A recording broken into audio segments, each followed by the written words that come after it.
Hello, my name is Brooke Biggers, and today I'm going to inform you about Facebook, how it originated and how it's become so widely known today.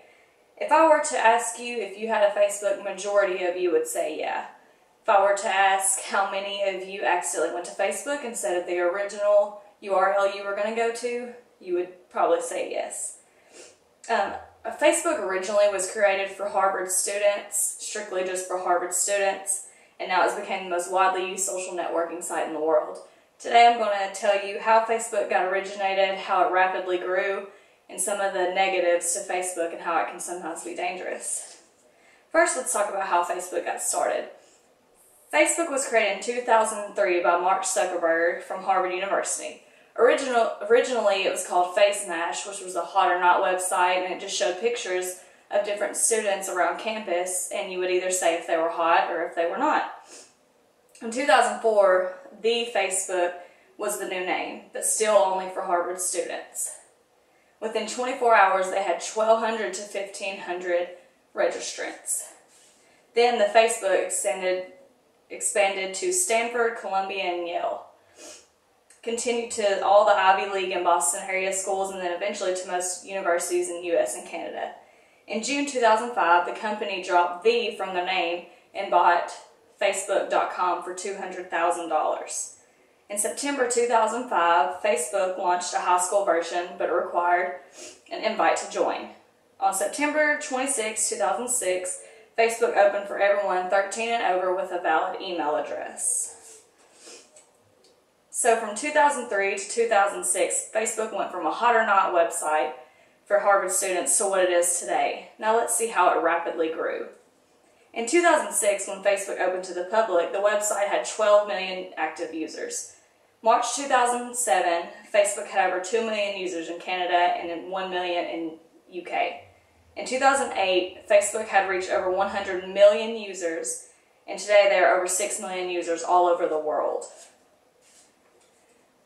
Facebook started in the US, and now over 70% of Facebook users are outside of the US, according to the fact sheets on Facebook.com. Now, according to the Huffington Post, Facebook is the most visited website in the world. So in only 2 years, Facebook went from 12 million to 100 million users, and 3 years after that, it is the most widely used website. If you ask me, that is a very rapid growth. Now let's look at some of the negative ways Facebook can be to anyone of any age. Facebook isn't always used in kind ways. Facebook is often used as a bullying website, harassment to other students, to other peers. It becomes an easier way for them to be able to harass somebody but not get the full effect of the feeling, how it hurts them. In West Palm Beach, Florida, 4 teens were arrested for online death threats against a male peer their age. The story made national news. Many other stories have made headlines due to Facebook. People have committed suicide due to harassment. People create fake Facebooks using someone else's name and information. In a way, to me, that could be identity theft. Fake profiles, people are stalked, people are found. They have these ways on Facebook where you can say where you're located, and that can become very dangerous to many people. Even though Facebook isn't always used in the best way, it's a great way for people to communicate and to connect with old family members, old friends that you had in high school, and it's a great way to talk to people and make friends that you never thought you could. So in conclusion, I informed you about how Facebook was started, how it rapidly grew, and some of the negative ways Facebook can be to people that aren't smart and aren't mature enough to handle it.